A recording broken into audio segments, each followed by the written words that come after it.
டெல்லி முதலமைச்சர் பதவியிலிருந்து 2 நாட்களில் விலகுகிறார் அரவிந்த் கெஜ்ரிவால். நிரபராதி என மக்கள் தீர்ப்பளிக்கும் வரை முதலமைச்சர் நாற்காலியில் அமர மாட்டேன் என உறுதி. 2 दिन के बाद, आज से 2 दिन के बाद मैं सीएम की कुर्सी से इस्तीफा देने जा रहा हूं और मैं तब तक सीएम की कुर्सी पे नहीं बैठूंगा जब तक जनता अपना फैसला ना सुना दे.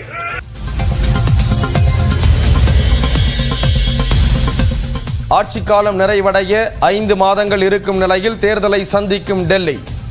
நவம்பரில் மகாராஷ்டிர தேர்தலுடன் டெல்லிக்கும் தேர்தல் நடத்த அரவிந்த் கெஜ்ரிவால் வலியுறுத்தல். உத்தராகண்ட் நிலச்சரிவில் சிக்கியுள்ள 30 தமிழர்களையும் மீட்க தமிழ்நாடு அரசு நடவடிக்கை.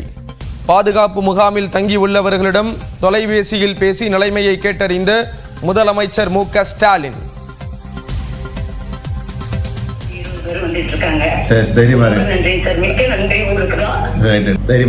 சொல்லுங்க, நான் பேசுறேன்.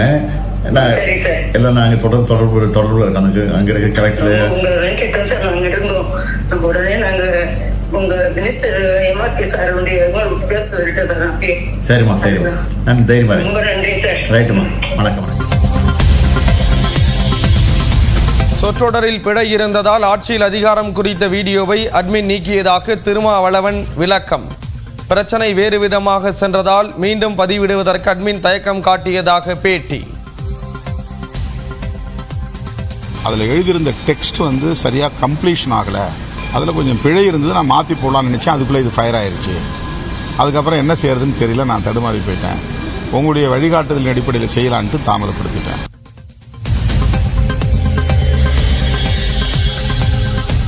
தலித்துகளுக்கு எதிரான நிலைப்பாட்டை விதைத்த கட்சி பாமக என திருமாவளவன் விமர்சனம்.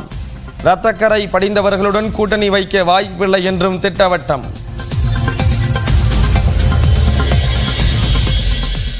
பொங்கலுக்கு முந்தைய நாளான ஜனவரி 13ஆம் தேதிக்கான இரவு நேர ரயில்களில் டிக்கெட்டுகள் விற்று தீர்ந்தன. பகல் நேர ரயில்களில் டிக்கெட்டுகள் உள்ளன.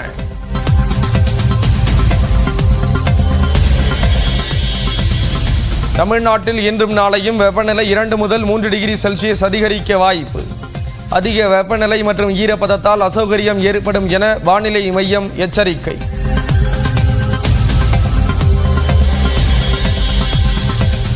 பராமரிப்பு பணிகள் காரணமாக சென்னை கடற்கரை தாம்பரம் இடையே இன்று 10 மணி நேரம் புறநகர் ரயில்கள் ரத்து. காலை 9 மணி முதல் ரத்து செய்யப்பட்டுள்ளதால் பேருந்துகளில் அலைமோதும் கூட்டம்.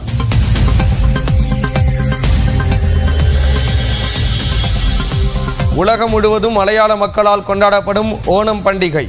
அத்தப்பூ கோலமிட்டு மகாபலி மன்னனை வரவேற்கும் மக்கள்.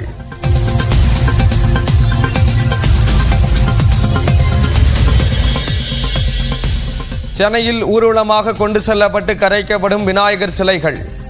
பட்டினப்பாக்கம், நீலாங்கரை உள்ளிட்ட 4 இடங்களில் சிலைகள் கரைப்பு.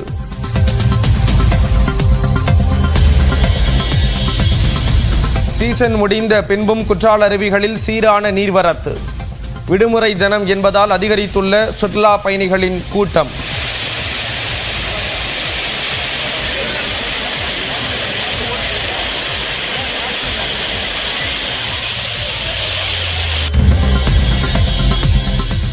உதகை அருகே தலைக்குந்தா பகுதியில் 2 குட்டிகளுடன் கோயிலுக்குள் புகுந்த கரடி. பூஜை பொருட்களை சாப்பிட்டு சென்ற சிசிடிவி காட்சி.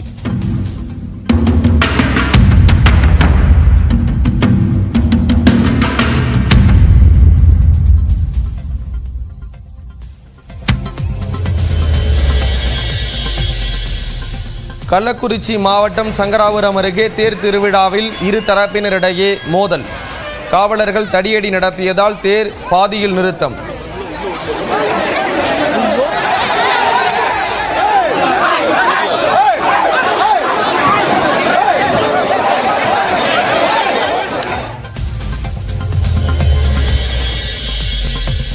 விருதுநகர் மாவட்டம் சதுரகிரி கோயிலுக்கு செல்ல இன்று முதல் 4 நாட்கள் அனுமதி. காலை முதல் மலையேறி வரும் பல்லாயிரம் பக்தர்கள்.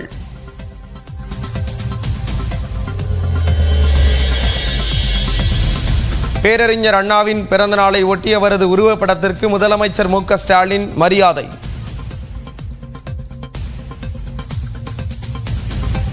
அவர்களின் 16வது பிறந்த நாளில் திமுக கழகம் பவள விழா காண்கிறது. அண்ணாவின் பிறந்த நாளான இன்று அவர் வழிகாட்டிய சமூக நீதியையும் சமத்துவத்தையும் காக்க உறுதியேற்போம். பேரறிஞர் அண்ணா அவர்கள் எதிர்க்கட்சித் தலைவர் எடப்பாடி பழனிசாமியும் மரியாதை செலுத்தினார்.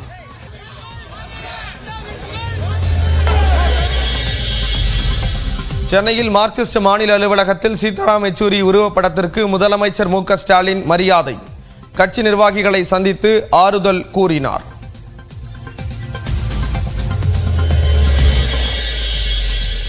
ஆறு புதிய வந்தே பாரத் ரயில்களை தொடங்கி வைத்தார் பிரதமர் நரேந்திர மோடி.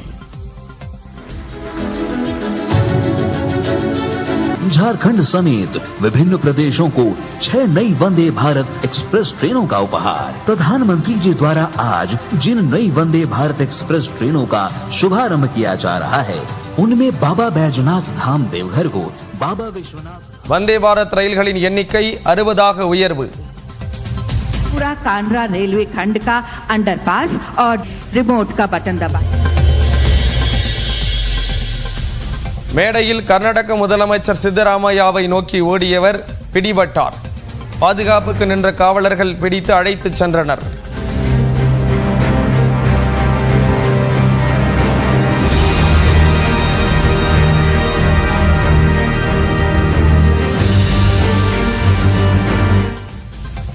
டெல்லி முதலமைச்சர் பதவியிலிருந்து 2 நாட்களில் விலக உள்ளதாக அரவிந்த் கெஜ்ரிவால் அறிவித்திருக்கிறார். மதுபான கொள்கை முறைகேடு வழக்கில் உச்சநீதிமன்றம் ஜாமீன் வழங்கியதை அடுத்து சிறையிலிருந்து கெஜ்ரிவால் நேற்று முன்தினம் விடுதலையானார். அதனைத் தொடர்ந்து இன்று டெல்லியில் ஆம் ஆத்மி அலுவலகத்திற்கு சென்ற அவர் தொண்டர்கள் மற்றும் நிர்வாகிகள் மத்தியில் உரையாற்றினார். அப்போது ஆம் ஆத்மி மற்றும் கெஜ்ரிவாலை நிலைக்குலைய செய்ய வேண்டும் என சிறைக்கு அனுப்பிய பாஜகவின் எண்ணம் ஈடேறவில்லை என அவர் கூறினார்.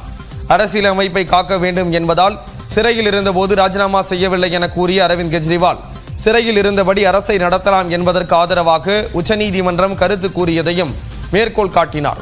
தான் நிரபராதி என்றால் மக்கள் வாக்களித்து தேர்வு செய்த பின்பே முதலமைச்சர் நாற்காலியில் அமர உள்ளதாக அவர் கூறினார்.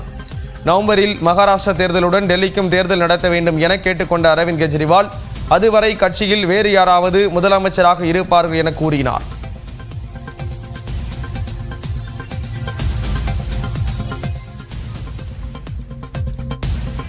दोस्तों, 2 दिन के बाद, आज से 2 दिन के बाद मैं सीएम की कुर्सी से इस्तीफा देने जा रहा हूं।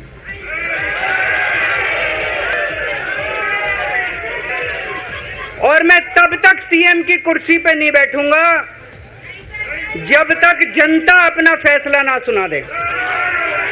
मैं जनता के बीच में जाऊंगा, गली गली में जाऊंगा, घर घर में जाऊंगा, और जब तक जनता अपना फैसला ना सुना दे कि केजरीवाल ईमानदार है, तब तक मैं सीएम की कुर्सी के ऊपर नहीं बैठूंगा। உத்தராகண்டில் ஏற்பட்ட நிலச்சரிவில் 30 தமிழர்கள் சிக்கியிருக்கக்கூடிய நிலையில் அவர்கள் ஹெலிகாப்டர் மூலமாக மீட்கப்பட்டு நிவாரண முகாம்களில் தங்க வைக்கப்பட்டுள்ளனர். அவர்களிடம் தொலைபேசியில் நலம் விசாரித்த முதலமைச்சர் மு.க. ஸ்டாலின் தேவையான அனைத்து உதவிகளையும் அரசு செய்து கொடுக்கும் என ஆறுதல் கூறினார். நல்லபடியா வந்துட்டோம் சார். எங்க இருக்கீங்க? ஹெல்ப் பண்ணா எங்களால வந்துக்க முடியாது சார். இப்ப எங்க இருக்கீங்க?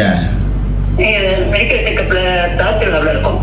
ஓஹோ, சரி. அங்கிருந்து வந்த உடனே நான் இங்க ஏற்பாடு பண்ணி கொடுக்குறேன். பாக்கெல்லாம் போத்துக்கு சொல்லியிருக்கேன். நம்ம இப்ப 10 பேர் வந்துட்டோம். சரி. 20 பேர் வந்துட்டு இருக்காங்க. சரி, தைரியமா இருங்க. நன்றி சார், மிக்க நன்றி உங்களுக்கு தான். ரைட், தைரியமா இருங்க. எல்லாத்தையும் சொல்லுங்க, நான் பேசுறேன்னு. சரி சார். எல்லாம் நாங்க தொடர்புல இருக்காங்க. அங்க இருக்க கலெக்டர் உங்க நினைச்சிட்டு சார் நாங்க இருந்தோம்.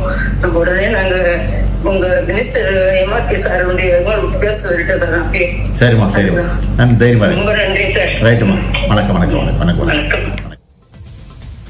பொங்கலுக்கு முந்தைய தினமான ஜனவரி 13ஆம் தேதி சென்னையிலிருந்து தென் மாவட்டங்களுக்கு செல்லும் இரவு நேர விரைவு ரயில்களில் டிக்கெட்டுகள் விற்று தீர்ந்துள்ளன. ஏற்கனவே ஜனவரி 11 மற்றும் 12ஆம் தேதிகளில் சென்னையிலிருந்து வெளியூர்களுக்கு பயணம் செய்வதற்கான டிக்கெட்டுகள் விற்று தீர்ந்தன. ஜனவரி 13ஆம் தேதி விரைவு ரயில்களில் பயணம் மேற்கொள்வதற்கான டிக்கெட் முன்பதிவு இன்று தொடங்கியது. இன்றும் சில நிமிடங்களிலேயே பெரும்பாலான விரைவு ரயில்களில் டிக்கெட்டுகள் விற்று தீர்ந்தன. சென்னையிலிருந்து மதுரை, நெல்லை, செங்கோட்டை செல்லும் இரவு நேர ரயில்களில் ஜனவரி 13ஆம் தேதிக்கு அனைத்து டிக்கெட்டுகளும் காத்திருப்போர் பட்டியலுக்கு சென்றன. சென்னையிலிருந்து திருநெல்வேலி மற்றும் நாகர்கோயிலுக்கு செல்லும் வந்தே பாரத் ரயில்களில் டிக்கெட்டுகள் உள்ளன. சென்னை எழும்பூர், மதுரை தேஜஸ் ரயில் மற்றும் பகலில் இயக்கப்படும் வைகை ரயிலிலும் டிக்கெட்டுகள் உள்ளன. இதேபோல சென்னை கோவை சேரன் விரைவு ரயில், சென்னை மேட்டுப்பாளையம் நீலகிரி எக்ஸ்பிரஸ் போன்ற கோவை செல்லும் ரயில்களில் குறைந்த அளவு டிக்கெட்டுகள் மட்டுமே உள்ளன.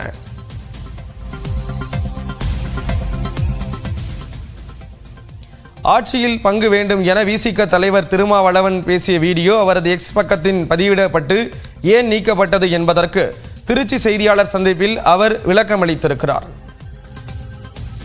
நான் டெல்லியிலிருந்து பயணத்தில் இருந்தபோது இது நடந்திருக்கிறது. நான் விமான பயணத்தில் இருந்தேன். அது பழைய வீடியோ அல்ல, புதிய வீடியோ தான். அது லைவ்ல பேசியது 1 மணி நேரத்திற்கு மேலான பேச்சு அப்படியே கிடக்கிறது. என்னுடைய ஃபேஸ்புக்கில் முகநூலில் கிடக்கிறது.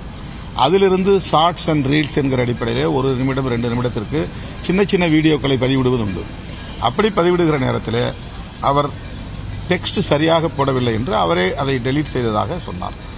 திரும்ப உடனே போட வேண்டியதுதானே என்றவுடன் அதற்குள்ளாக மீடியாவில் வேறு மாதிரி செய்தி போய்விட்டது. ஆகவே போடுவதில் எனக்கு தயக்கம். உங்களுடைய வழிகாட்டுதலின் அடிப்படையில் நான் திரும்ப பதிவிடுகிறேன் என்று பதிவிட்டான். இதுதான் மதுவிலக்கு மாநாட்டிற்கு திமுக மற்றும் அதிமுகவை அழைத்தது ஏன் என விசிக தலைவர் திருமாவளவன் விளக்கம் அளித்துள்ளார். திருச்சியில் செய்தியாளர்களிடம் பேசிய அவர், தேசிய அளவில் கொள்கை வகுக்க இந்த இரு கட்சிகளையும் சேர்த்து குரல் கொடுப்பது அவசியம் என குறிப்பிட்டார்.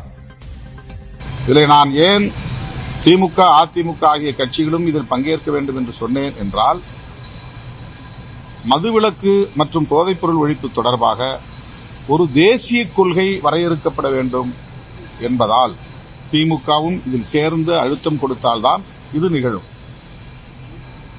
எல்லோரும் சேர்ந்து அழுத்தம் கொடுத்தால்தான் தேசிய அளவிலான மதுவிலக்கு கொள்கையை, தேசிய அளவிலான போதைப்பொருள் ஒழிப்பு கொள்கையை உருவாக்க முடியும். இது ஏன் விடுதலை சிறுத்தைகளின் மாநாடாக பார்க்க வேண்டும்? விடுதலை சிறுத்தைகள் முன்னெடுக்கிறோம், அனைவரும் சேர்ந்து குரல் கொடுப்போம், அவ்வளவுதான்.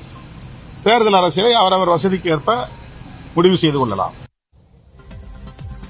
ஆட்சியில் பங்கு என பொது வெளியில் திருமாவளவன் பேசியது குறித்து நாங்கள் எப்படி பதில் சொல்ல முடியும் என திமுக செய்தி தொடர்பாளர் குழு தலைவர் TKS இளங்கோவன் தெரிவித்திருக்கிறார். சென்னையில் செய்தியாளர்கள் எழுப்பிய கேள்விக்கு இவ்வாறு அவர் பதிலளித்திருக்கிறார்.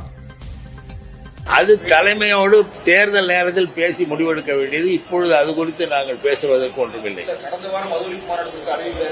அதுதான் சொல்றேன். அது அங்கே பேச்சுவார்த்தை, தேர்தல் கூட்டணி பேச்சுவார்த்தை நடைபெறும் பொழுதுதான் அதை பேச முடியும். அவர் பேசட்டும். பொதுவெளியில பேசுறதுக்கு நாங்க எப்படி பதில் சொல்ல முடியும்? எங்கள்கிட்ட பேசினா தலைவர்கள் பதில் சொல்லுவோம். அவர் பேசியிருக்காரு ஒண்ணு, அதை வச்சு நீங்க கேக்குறீங்க. ஆனா சீட் ஷேர்ங்கிறது கூட்டணி கட்சிகள் அனைத்தும் அமர்ந்து பேசும் பொழுது சில முடிவுகள் எடுப்பார்கள். அதை தலைமை எடுக்கும், தேர்தல் நேரத்தில் எடுக்கும். இப்பொழுது அதற்கு பதில் சொல்லக்கூடிய எந்த முடிவையும் திமுக எடுக்கவில்லை. தமிழகத்தில் அதிமுக திமுக யார் ஆட்சிக்கு வந்தாலும் கூட்டணி கட்சிகளுக்கு ஆட்சியில் பங்கு என்ற பேச்சுக்கே இடம் இல்லை என முன்னாள் அமைச்சர் செல்லூர் ராஜு தெரிவித்துள்ளார்.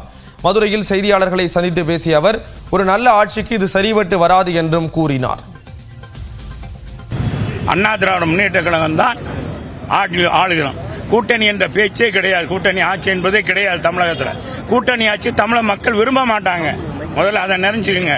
மற்ற மாநிலங்கள்லாம் என்ன நடப்படுதுன்னு தெரியும். மகாராஷ்டிரா என்ன நடக்குது, மற்ற ஆந்திரா, மற்ற மாநிலங்கள்லாம் என்ன நடக்குதுன்னு தெரியும். தமிழ்நாட்டு மக்கள் விவரமானவர்கள். ஒன்று திமுகவா அதிமுகவா தான் இந்த மாநில தேர்தல் நடக்கும். தமிழ்நாட்டுக்கான தேர்தல் 2026 தேர்தல் திமுகவா அதிமுக, ஸ்டாலினா எடப்பாடியாரா? தொடர்ந்து 1 நிமிட செய்திகளை பார்க்கலாம். நாட்டின் பல்வேறு பகுதிகளுக்கு 6 வந்தே பாரத் ரயில் சேவைகளை பிரதமர் நரேந்திர மோடி கொடியசைத்து தொடங்கி வைத்தார்.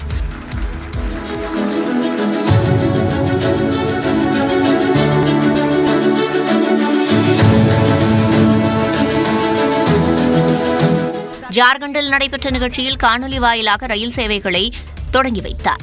இந்த புதிய ரயில்கள் 24 மாநிலங்களில் உள்ள 280 மாவட்டங்களுக்கு மேல் தினமும் 120 பயணங்களையும் மேற்கொள்ளும். இதன் மூலம் நாட்டில் வந்தே பாரத் ரயில்களின் எண்ணிக்கை 60ஆக உயர்ந்தது. ரயில் இயக்கத்தை தொடங்கி வைத்த பிறகு பல திட்டங்களுக்கு அடிக்கல் நாட்டி தொடங்கி வைத்த பிரதமர் மோடி கிராம வீட்டு வசதி பயனாளிகளுக்கு நலத்திட்டங்களை வழங்கினார். தொடர்ந்து உரையாற்றிய பிரதமர் மோடி, ஏழைகள், ஆதிவாசிகள் மற்றும் பட்டியலினத்தவர்கள்தான் நமது தேசத்தின் முன்னுரிமை என்றார். लेकिन सबका साथ सबका विकास के मंत्र ने देश की सोच और प्राथमिकताओं को बदल दिया है. अब देश की प्राथमिकता देश का गरीब है. अब देश की प्राथमिकता देश का आदिवासी है. अब देश की प्राथमिकता देश का दलित, वंचित, पिछड़ा समाज है.